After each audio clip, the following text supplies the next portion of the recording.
In this video I show you how to perform a SAM structural equation model, structural after measurement, with R and Lavaan.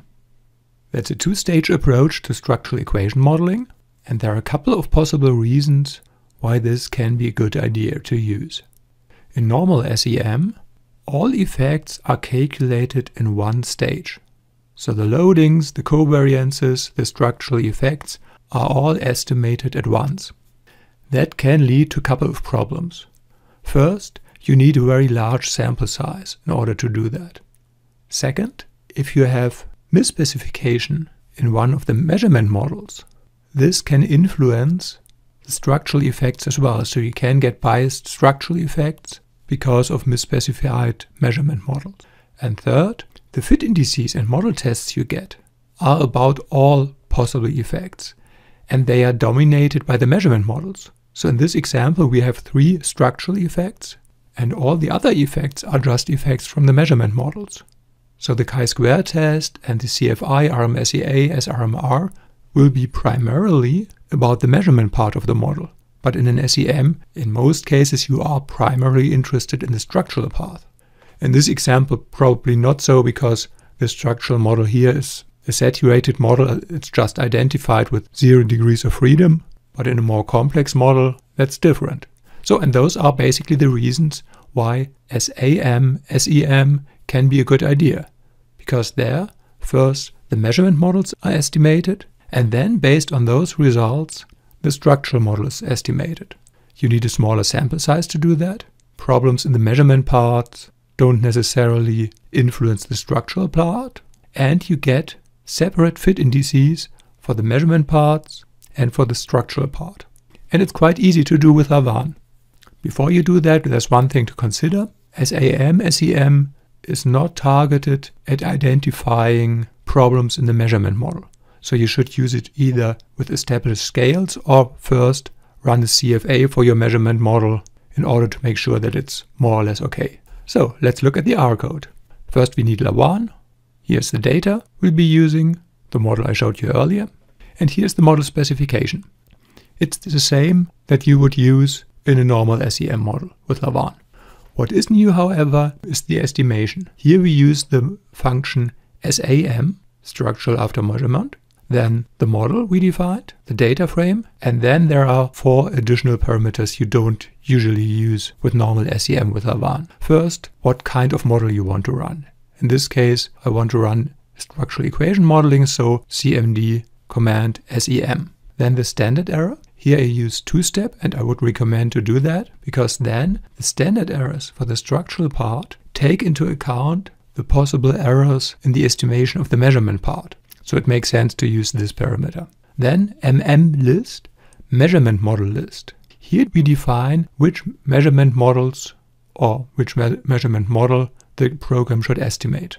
There are different possibilities. You could estimate all measurement models at the same time, or you could estimate the measurement models for each latent variable separately, or something in between. The general recommendation is you should estimate measurement models separately unless that's not possible. And here it's not possible for those 2 latent variables because their measurement models are connected with error covariances. So we have to estimate the measurement model for those 2 variables together. The same would apply if we had cross-loadings. And the second measurement model we'll be estimating is the measurement model for this variable, because that is not connected with the other 2 variables in the measurement part of the model.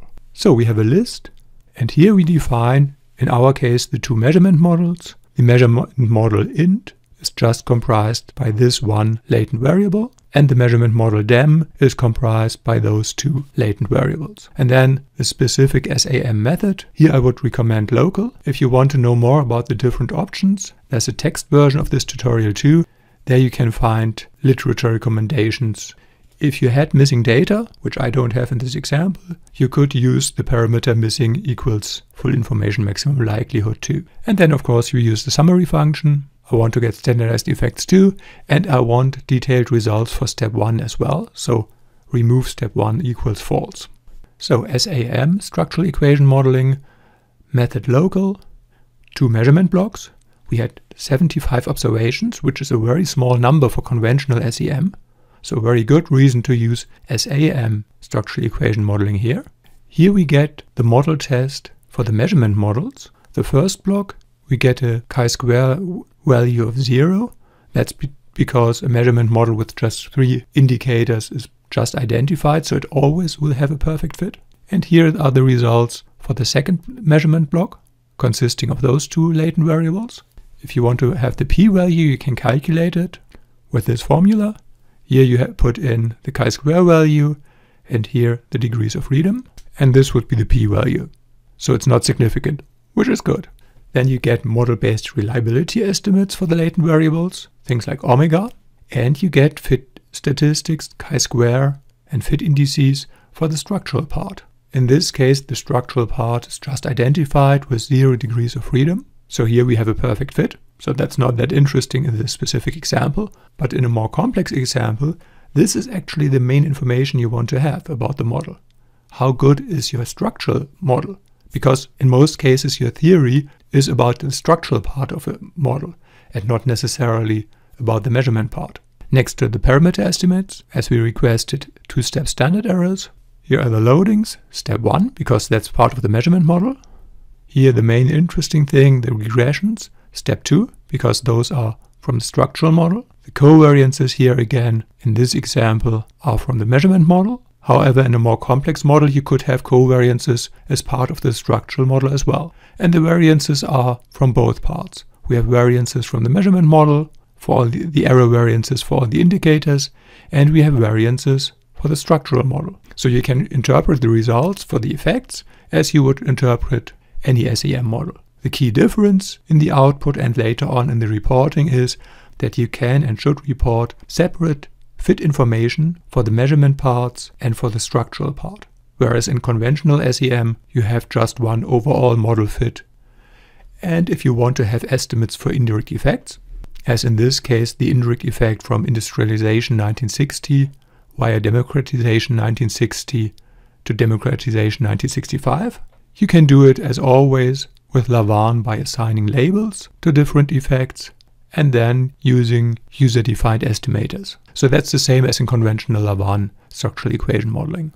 And down here you get the results for the defined parameters, which again in this case are part of step 2 because they are part of the structural model. That's it for this introduction into structural after measurement with Lavaan. Thanks for watching and see you in the next video.